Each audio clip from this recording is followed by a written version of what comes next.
10 de agosto de 1944. Quartel-General do 1º Exército, Bretanha, França. O general Omar Bradley fitava o mapa e tentava processar o que George Patton acabara de propor. 56.000 tropas alemãs ocupavam a cidade-fortaleza de Lorient. Elas possuíam artilharia, munições e suprimentos suficientes para resistir por meses. A doutrina militar padrão era clara. Não se avança com uma grande força inimiga posicionada na retaguarda. Elimina-se a ameaça primeiro. A solução de Patton? Ignorá-los. Deixar uma força mínima para vigiar a fortaleza e correr com todo o 3º Exército para o leste, em direção à Alemanha. Bradley tinha 30 minutos para decidir. Se dissesse sim, estaria apostando vidas americanas na jogada mais temerária da guerra. Se dissesse não, estaria desperdiçando o ímpeto que os levara através da França em apenas 3 semanas. De qualquer forma, milhares de homens viveriam ou morreriam dependendo de ele confiar nos instintos de George Patton, em vez de 000 anos de sabedoria militar. O que Bradley disse nas horas seguintes revelaria tudo sobre o peso do comando, o custo da confiança e o que acontece quando a sabedoria convencional colide com o gênio não convencional. A península da Bretanha projetava-se para o oeste no Atlântico, abrigando alguns dos portos mais importantes da França.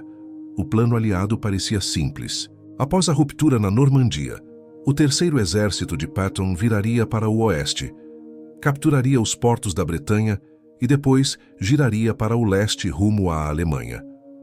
Portos novos significavam linhas de suprimento mais curtas. Linhas de suprimento mais curtas significavam avanço mais rápido. Todos concordavam com isso, exceto Patton. No momento em que o 3º Exército rompeu as linhas alemãs em Avranches, Patton viu algo que seus superiores não viram. O exército alemão na França estava em colapso. Unidades recuavam em caos. Linhas defensivas evaporavam. A janela para uma campanha decisiva que atravessasse a França estava aberta, mas não ficaria aberta por muito tempo. Cada dia gasto reduzindo fortalezas na Bretanha era um dia que os alemães poderiam usar para se reorganizar, reforçar e construir novas posições defensivas. Mas havia um problema. As guarnições alemãs nos portos da Bretanha não haviam recebido o memorando sobre recuar. Em Brest, 25.000 alemães se entrincheiraram. Em Saint-Nazaire, mais 30.000. E em Lorient, 56.000 tropas sob o comando do general Wilhelm Farnbacher haviam transformado a cidade em uma fortaleza. Eles tinham artilharia costeira, canhões antiaéreos, campos minados e bunkers de concreto. A inteligência estimava que levaria semanas, talvez meses, para reduzir Lorient por cerco ou assalto. Bradley revisou os relatórios de inteligência. Lorient ficava exatamente sobre as rotas de suprimento do 3º Exército. Se aqueles 56.000 alemães decidissem atacar, poderiam cortar as linhas de suprimento americanas, isolar unidades avançadas e transformar o avanço de Patton em um desastre. Todo o manual militar que Bradley estudara dizia a mesma coisa. Assegure sua retaguarda antes de avançar. Limpe pontos fortes inimigos. Mantenha suas linhas de comunicação. Então Patton entrou em seu escritório no dia 10 de agosto com uma proposta que violava todos aqueles princípios. A reunião não foi gravada, mas o chefe de Estado-Maior de Bradley, Major-General Levin Allen, estava presente.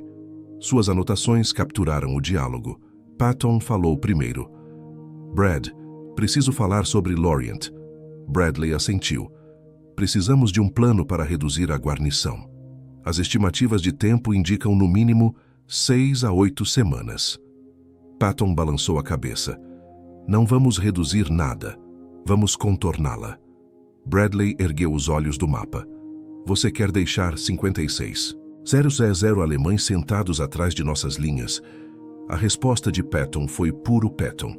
Eles não estão atrás de nossas linhas. Estão em uma fortaleza que não vai a lugar nenhum. Os alemães estão derrotados, Brad. Seu exército está fugindo. Cada dia que desperdiçamos em Lorient é um dia que eles usam para construir defesas a leste daqui. Devemos deixar uma força de contenção apenas o suficiente para garantir que fiquem quietos e levar o resto do terceiro exército rumo à Alemanha. Bradley observou seu amigo. Era o Patton clássico. Agressivo ao ponto da temeridade, desdenhoso da sabedoria convencional, confiante de que velocidade e audácia poderiam superar qualquer obstáculo. Mas também era classicamente perigoso. Se Patton estivesse errado, se aqueles 56 mil alemães atacassem saindo de Lorient, todo o avanço americano poderia colapsar. Bradley já havia visto a genialidade de Patton vencer batalhas. Também havia visto a arrogância de Patton criar desastres. A pergunta era simples. Qual Patton era esse? Bradley fez a pergunta óbvia. George, e se eles não ficarem quietos? E se Farnbacher decidir atacar nossas linhas de suprimento? Patton já tinha a resposta pronta. Eles não vão. Comandantes de guarnição alemães são treinados para manter posições, não para atacar. Farnbacher tem ordens para defender Lorient. Ele tem 56 mil homens, mas são tropas defensivas com canhões costeiros e posições estáticas. Não são uma força móvel, eles não vão sair. Bradley não estava convencido. Você está apostando muito na previsibilidade alemã. Patton se inclinou para a frente. Estou apostando na doutrina alemã. Eles não improvisam, seguem ordens. As ordens de Farnbacher são manter Lorient. Então é isso que ele fará. Enquanto isso, toda a unidade alemã que pode se mover está correndo para o leste, tentando evitar ficar encurralada. Se os perseguirmos agora, podemos destruir seu exército antes que cheguem à linha Siegfried. Se perdermos tempo com Lorient, eles estarão entrincheirados quando chegarmos lá. Era um argumento convincente. Também era aterrorizante. Bradley caminhou até o mapa. Vamos supor que você esteja certo sobre Farnbacher. Vamos supor que ele fique quieto.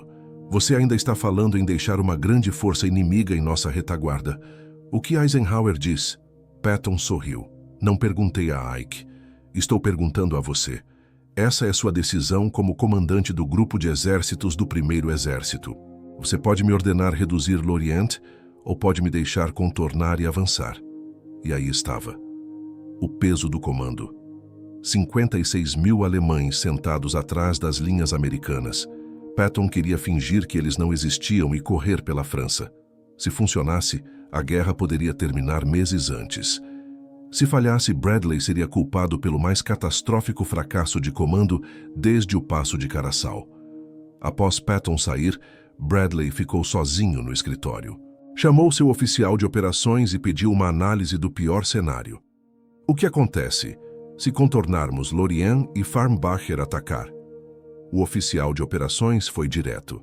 Senhor, se 56 mil tropas atingirem nossas linhas de suprimento enquanto o terceiro exército estiver a 200 milhas a leste, teremos que retirar forças do avanço para lidar com eles.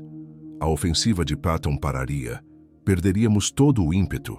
Os alemães teriam tempo para estabelecer posições defensivas. A guerra se estenderia até o inverno, talvez até 1945. Bradley pediu o melhor cenário. Se reduzirmos Lorient primeiro, quanto tempo? O oficial de operações consultou suas anotações. Estimativa otimista, 6 semanas. Estimativa realista, 8 a 10 semanas. E enquanto fazemos isso, os alemães fortificam tudo entre aqui e o Reno. Perdemos a chance de um fim rápido para a guerra. Bradley tinha seus 2 cenários. Opção 1. Forçar Patton a reduzir Lorient. Seguro, convencional, pelo livro. Levaria meses. O exército alemão escaparia e se entrincheiraria. A guerra se arrastaria, mas as linhas de suprimento americanas estariam seguras.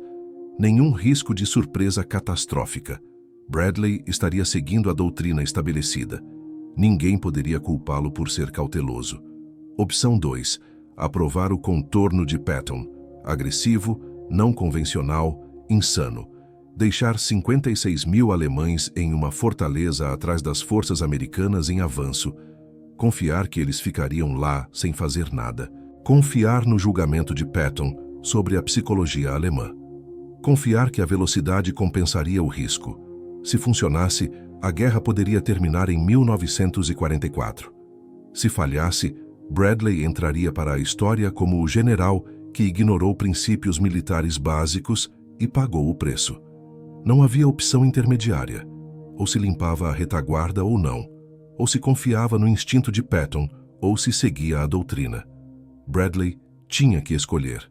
Ele tomou sua decisão sentado naquele escritório, olhando para um mapa que mostrava 56 mil tropas alemãs em Lorient e a estrada aberta para a Alemanha além. A decisão não foi baseada em doutrina, logística ou análise cuidadosa. Foi baseada em confiança. Confiança de que Patton entendia algo que Bradley não entendia.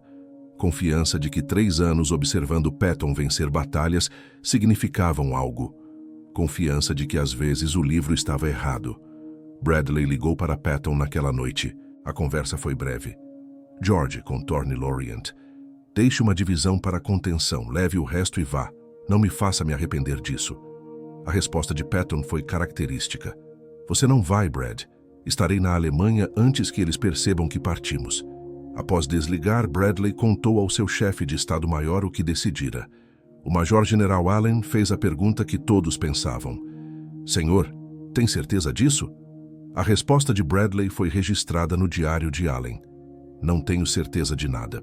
Estou confiando no julgamento de George em vez do meu, e isso me aterroriza. Mas o vi estar certo quando todos os outros estavam errados, vezes demais para ignorá-lo agora. Se ele estiver errado sobre Lorient, é o fim da minha carreira. Se eu o parar e os alemães escaparem para o leste, são meses a mais de guerra. Prefiro arriscar minha carreira a prolongar isso. O que Bradley não disse, mas que sua equipe entendeu, era que essa decisão representava uma escolha fundamental sobre liderança. Decisões seguras protegiam carreiras. Decisões ousadas venciam guerras. Bradley estava escolhendo a guerra em vez da carreira. 11 de agosto de 1944. O terceiro exército de Patton começou sua corrida para o leste. Atrás deles, a guarnição alemã em Lorient permanecia dentro de sua fortaleza, observando as forças americanas se reduzirem, substituídas por uma única divisão encarregada da contenção. O general Wilhelm Farnbacher tinha 56, 000 tropas, artilharia costeira e munição suficiente para lutar por meses. Ele poderia ter atacado a força de contenção americana enfraquecida. Poderia ter rompido e ameaçado as linhas de suprimento do terceiro exército. Poderia ter criado a catástrofe que Bradley temia. Ele não fez nada disso. As ordens de Farnbacher do alto comando alemão eram explícitas: manter Lorient, negar o porto aos aliados. O general alemão seguiu suas ordens. Permaneceu em sua fortaleza. Suas tropas ficaram em posições defensivas. Nunca atacaram as linhas de suprimento americanas. Nunca ameaçaram o avanço de Patton. Nos 9 meses seguintes, 56 mil tropas alemãs ficaram em Lorient sem fazer absolutamente nada, enquanto a guerra se movia centenas de milhas para o leste. Renderam-se em 8 de maio de 1945, o dia em que a Alemanha capitulou. Nenhum deles havia interferido nas operações americanas após Bradley aprovar o contorno. Enquanto isso, o terceiro exército de Patton cobriu 400 milhas em 4 semanas. Libertaram a maior parte da França. Chegaram à fronteira alemã em meados de setembro. A velocidade de seu avanço impediu que as forças alemãs estabelecessem linhas defensivas. Unidades que poderiam estar fortificando posições ainda recuavam em desordem quando os tanques americanos chegavam. Historiadores militares acreditam esse período, final de agosto a início de setembro de 1944, como o momento em que a Alemanha perdeu qualquer chance de prolongar a guerra até 1946. O avanço americano implacável negou-lhes tempo para organizar a defesa. A decisão de contornar em vez de reduzir fortalezas manteve pressão constante sobre as unidades alemãs em retirada. A aposta de Bradley funcionou perfeitamente, mas poderia ter dado desastrosamente errado se Farnbacher tivesse sido mais agressivo. Se a doutrina alemã tivesse permitido mais iniciativa aos comandantes de guarnição, se a guarnição de Lorient tivesse atacado quando a contenção americana estava mais fraca, a decisão de Bradley seria lembrada como fracasso catastrófico em vez de ousadia genial. Setembro de 1944. Após o terceiro exército alcançar a fronteira alemã, Bradley encontrou-se com Patton para revisar a campanha. Patton foi caracteristicamente imodesto. Eu disse que Lorient não seria problema. Comandantes de guarnição alemães não pensam, apenas mantêm. A resposta de Bradley foi registrada por oficiais de Estado-Maior presentes. Você estava certo, George, mas também teve sorte. Se Farnbacher fosse diferente, se tivesse atacado quando estávamos mais fracos, esta conversa seria muito diferente. Estaríamos explicando a Eisenhower por que deixamos 56 mil alemães em nossa retaguarda, e eles cortaram nossas linhas de suprimento. Mas eu não tive sorte, Brad. Eu estava certo. Há uma diferença enorme entre as duas coisas. Bradley não rebateu na hora. Sorriu de leve, balançou a cabeça e deixou passar. Mas naquela mesma noite, sozinho em seus aposentos, pegou o diário e escreveu com uma honestidade crua. George acredita que previu o comportamento alemão com precisão cirúrgica. A verdade é bem diferente. Ele fez uma aposta ousada, uma suposição brilhante, e a sorte sorriu para nós. Eu endossei essa aposta e também fui agraciado pela mesma sorte. A fronteira entre o gênio militar e a catástrofe absoluta é tão fina que mal se vê. Hoje todos me elogiam como visionário. Se Farnbacher tivesse decidido atacar, eu estaria arrumando as malas, demitido e desacreditado. Isso, no fim das contas, é o que significa comandar. A decisão sobre Lorient marcou um ponto de virada profundo na trajetória de Bradley como líder. No começo da guerra, ele era o oficial exemplar, seguia a doutrina à risca, limpava a retaguarda, assegurava cada flanco, avançava com método e cautela. Mas agosto de 1944 o transformara. Ele aprendera na prática e sob fogo que às vezes o manual está completamente errado, que velocidade pode valer mais do que segurança absoluta, que confiar no subordinado mais agressivo, mais intuitivo, mais louco, pode ser a jogada mais inteligente de todas. Ainda assim, Bradley nunca caiu na armadilha de romantizar o que fizera. Ele sabia, no fundo da alma, que uma boa dose de sorte o acompanhara. Em suas memórias do pós-guerra, A Soldier's Story, ele foi direto e sem rodeios ao tratar do tema. A escolha de contornar em vez de reduzir as fortalezas da Bretanha foi altamente controversa na época e segue sendo debatida até hoje. Deu certo porque os comandantes alemães de guarnição eram rígidos, escravos da própria doutrina e nunca ousaram interromper nossas linhas de suprimento. Se tivessem mostrado um mínimo de iniciativa agressiva, o resultado poderia ter sido um desastre irreparável. Aprovei o plano de Patton não por certeza absoluta de vitória, mas porque a alternativa, desperdiçar semanas preciosas sitiando fortalezas enquanto o grosso do exército alemão fugia para o leste, me parecia ainda pior. No Comando Supremo, muitas vezes você não escolhe entre o certo e o errado, mas entre o sucesso incerto e o atraso garantido. 8 décadas depois, historiadores militares ainda travam batalhas verbais sobre o contorno de Lorient. Para alguns, foi um exemplo magistral de economia de força. Usar o mínimo de tropas para neutralizar uma ameaça enquanto se concentrava o máximo de poder no objetivo decisivo. Para outros, foi pura roleta russa que, por um feliz acaso, não explodiu na cara dos aliados. O cerne do debate é sempre o mesmo. Bradley agiu com sabedoria ao confiar no palpite de Patton sobre a psicologia alemã? Ou apenas deu a maior sorte da vida ao encontrar um inimigo tão obediente e previsível quanto Farnbacher? No fim, a resposta exata talvez nem importe tanto. O que realmente conta é que Bradley enfrentou a incerteza de frente. Aceitou o risco com os olhos abertos e arcou com todas as possíveis consequências. O instinto voraz de Patton se provou certeiro.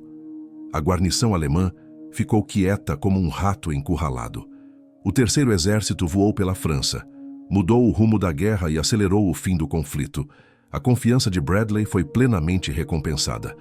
Mas voltemos àquele 10 de agosto de 1944. Sentado em seu escritório improvisado, com o mapa aberto à sua frente, exibindo aqueles 56 mil alemães cravados bem na retaguarda, Bradley não tinha bola de cristal. Não sabia do futuro glorioso. Só sabia que precisava escolher, e rápido, entre a segurança da doutrina e a ousadia do instinto, entre a tranquilidade das regras e a adrenalina da velocidade, entre o seu próprio julgamento cauteloso e a convicção absoluta de Patton. As palavras que ele disse ao chefe de Estado-Maior logo após tomar a decisão resumem, melhor do que qualquer análise, o peso esmagador do comando. Estou colocando o julgamento de George acima do meu, e isso me apavora até os ossos. Mas eu o vi estar certo quando todo mundo, isso inclusive eu, caso estava errado. Vi isso vezes demais para simplesmente ignorar agora. Isso não é mais estratégia pura, isso é fé. Fé cega de que 3 anos de amizade valem alguma coisa. Fé de que o histórico de vitórias impossíveis de Patton não é mero acaso. Fé de que, em certos momentos decisivos, o livro está errado e o cowboy está certo. Bradley sabia perfeitamente que estava jogando sua carreira inteira na mesa, apostando tudo no feeling de Patton. E mesmo assim foi em frente. 56 mil alemães entrincheirados atrás das linhas americanas. A doutrina gritava, elimine-os. Patton trovejava, ignore-os. Bradley, com a voz firme, mas o coração acelerado, respondeu, confie em George. A história, anos depois, deu razão a todos os 3. Mas naquela sala abafada da Bretanha, Bradley não ouvia a história. Só ouvia o próprio pulso latejando e a certeza de que estava arriscando tudo, reputação, carreira, vidas, em um homem que enxergava a guerra como ninguém mais. É exatamente assim que a confiança verdadeira se parece quando o preço da aposta é medido em vidas humanas.